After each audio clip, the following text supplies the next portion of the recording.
चलो second method, method number second method है from alkene and alkyne. कौन है वो? ओ पप्पू इधर देखो। फ्रॉम अल्कीन एंड अल्काइन, यानी फ्रॉम अनसैचुरेटेड कंपाउंड्स हम इससे भी बना सकते हैं अल्केन। ठीक है, तो सिंपल मैं आपको जनरल पहले बता देता हूं, ये तो आपको याद हो गया होगा, और जिसको याद नहीं होगा तो ये बहुत खतरनाक बात है, सजाए मौत। हाँ, ये फॉर्मूला किसका है? CnH2n+2।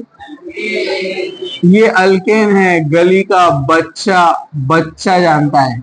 अगर मैंने इसमें, अच्छा रिवर्स करते हैं हम उसको थोड़ा सा, एक रिवर्स क्या करते हैं अपन? CnH2n-2 किसका फॉर्मूला है? अल्काइन का फॉर्मूला है। ये भी गली का बच्चा जानता है, और बच्ची भी जानती है। अल्काइन पे अगर 2 हाइड्रोजन ऐड किया तो वो बनता है अल्कीन। क्या बनता है? और अल्कीन में 2 हाइड्रोजन ऐड किया तो बनता है अल्केन। ये मैंने आपको जीओसी में बताया था।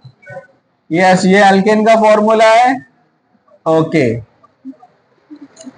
उसको सिंप्लीफाई करने के लिए और जरा ध्यान से देखो। अल्काइन मतलब C�ट्रिपल बॉन्ड। कार्बन कितने बॉन्ड बनाता है? 4। जब आप इसमें हाइड्रोजन ऐड करेंगे यानी H2, तो एक हाइड्रोजन इधर जाकर बॉन्ड बनाने वाला है, एक हाइड्रोजन इधर जाकर बॉन्ड बनाने वाला है, तो 2 नए सिग्मा बॉन्ड बन रहे हैं। जब 2 नए सिग्मा बॉन्ड बनेंगे तो एक पाई बॉन्ड को ब्रेक होना पड़ेगा ना, वरना कार्बन के बॉन्ड यहाँ पर ऑलरेडी 4 है और एक नया आ रहा है 5, तो कार्बन 5 बॉन्ड बनाता है क्या? कार्बन बोलता है मैं मर जाऊंगा लेकिन 5वां बॉन्ड नहीं बनाऊंगा। तो उसको मरने देंगे नहीं, इसलिए एक पाई बॉन्ड हटाना पड़ेगा ना, इसलिए आपको एक पाई बॉन्ड हटाना पड़ेगा। ये बन जाएगा अल्काइन से अल्कीन, और आ गए 2 छोटे नन्हे मुन्ने हाइड्रोजन यहाँ पर। समझा आपको? तो अल्काइन से बना अल्कीन, एक बॉन्ड सैचुरेट हो गया। क्या हो गया? मतलब हट गया वहां से।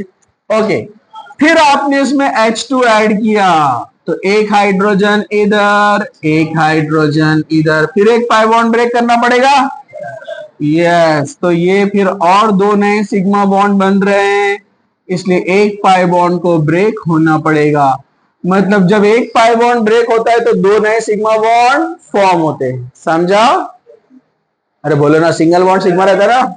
हाँ चलो, ये जो रिएक्शन है ये कैटलिस्ट के प्रेजेंस में होती है। किसके प्रेजेंस में होती है? कैटलिस्ट क्या होता है? विच इंक्रीज और decrease the rate of reaction. किसी भी रिएक्शन की स्पीड को जो बढ़ाता है या घटाता है उसको कैटलिस्ट बोलते हैं।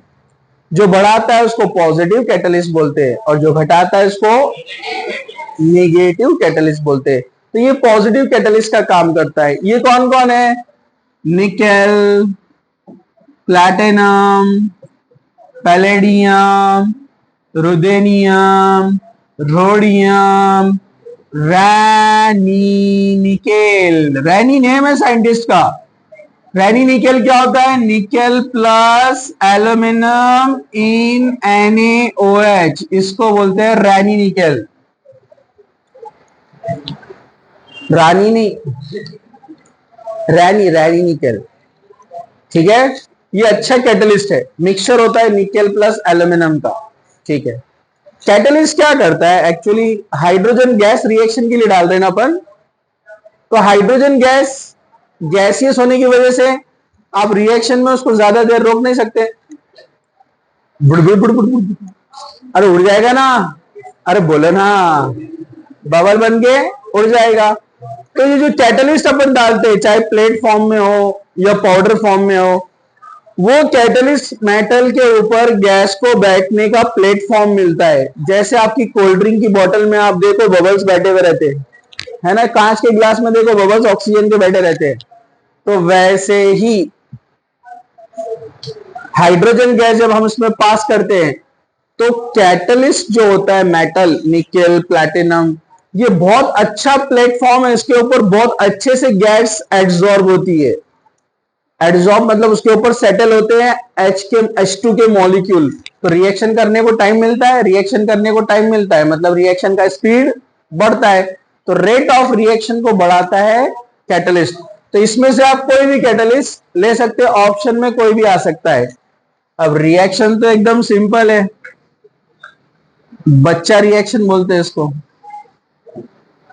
CH2 डबल बॉन्ड CH2, आपने लिया H2, एक हाइड्रोजन इधर, एक हाइड्रोजन इधर, ये है इथीन, तो इथीन से क्या बन गया अब इथेन, मतलब डबल बॉन्ड बन जाएगा सिंगल बॉन्ड, तो ये इथीन से बन गया इथेन। सिंपल एडिशन रिएक्शन है, simple it is an addition reaction, तो ये एक एडिशन रिएक्शन है, एन एडिशन रिएक्शन।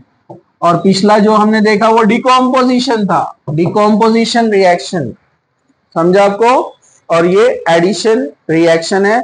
बस जो अल्कीन लेंगे वो वाला अल्केन बनेगा, लेकिन कंडीशन है इसमें हम methane can not be prepared, हम इसमें मीथेन नहीं बना सकते हैं, methane can not be prepare from this method, क्योंकि कम से कम दो कार्बन के बीच में डबल बॉन्ड ट्रिपल बॉन्ड रहेगा ना, तो कम से कम दो कार्बन वाला अल्केन बनेगा, यानी इथेन से शुरुआत होगी।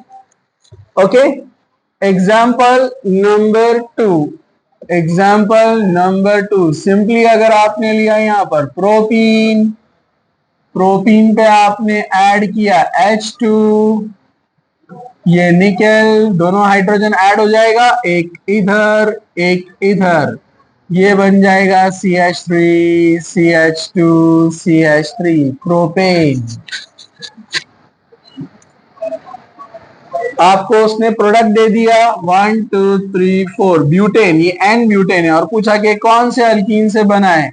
सिंपल, यहां से दो हाइड्रोजन निकाल दो जो आपने ऐड करने हैं, तो दो हाइड्रोजन जब यहां से निकाल देंगे तो वहां पर डबल बॉन्ड आ जाएगा, तो क्या बन जाएगा ब्यूट वन इन, ब्यूट वन इन से बना है वो। लेकिन पॉसिबिलिटी और एक है, एक और एक पॉसिबिलिटी है, दो हाइड्रोजन यहाँ के भी निकाल सकते हैं ना आप, तो ऑप्शन में वो देगा आपको दो, और हो सकता है डी आंसर रहेगा बोथ ए एंड बी।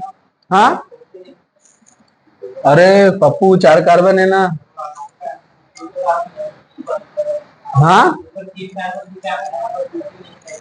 और तो पप्पू वो अलग है, ये अलग है ना, वो अलग एग्जाम्पल, ये अलग एग्जाम्पल।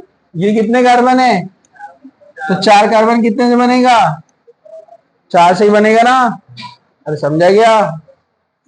ये एन ब्यूटेन है तो एन ब्यूटीन से ही बनेगा ना, तो यहां से दो हाइड्रोजन निकल सकते हैं और यहां से दो हाइड्रोजन निकल सकते हैं, मतलब ब्यूट वन इन ब्यूट टू इन। ये ऊपर का अलग एग्जाम्पल है, किधर किधर भी नहीं मिलाने का, वो अलग एग्जाम्पल है, तो ऐसी गड़बड़ नहीं करने का। तो एन ब्यूटेन दोनों से बन सकता है, दोनों से पॉसिबल है। अब कभी कभार आपको एप्लीकेशन टाइप क्वेश्चन आते हैं, जैसे उसने दे दिया साइक्लोहेक्सीन और बोला कि साइक्लोहेक्सीन का हमने रिडक्शन किया H2, क्या होगा, सिंपल, एक हाइड्रोजन इधर एक हाइड्रोजन इधर, अब यहां पर ये बन जाएगा साइक्लोहेक्सेन। साइक्लोहेक्सीन से क्या बन गया, साइक्लोहेक्सेन। अब सवाल आता है क्या सिर्फ यही रिड्यूसिंग एजेंट्स हैं जो हम यूज कर रहे हैं, इतने ही रिड्यूसिंग एजेंट है यहां पर, इनको कैटालिटिकल बोलते हैं, इनको क्या बोलते हैं, कैटालिटिक रिडक्शन, क्या बोलते हैं इनको, कैटालिटिक रिडक्शन। इसके अलावा भी रिड्यूसिंग एजेंट होते हैं जो अल्कीन का रिडक्शन कर सकते हैं, वो हम वन बाय वन देखेंगे, क्योंकि एक साथ पूरे बताऊंगा तो आपको याद नहीं रहेंगे, जहां जहां वो रिएक्शन आएंगी वहां वहां हम उसको देखेंगे। समझा, समझा, ठीक है, चलो एक एप्लीकेशन टाइप आएगा आगे वाले रिडक्शन के मेथड में जो इसी से रिलेटेड है, लेकिन उसको हम अलग से देखने वाले। चलो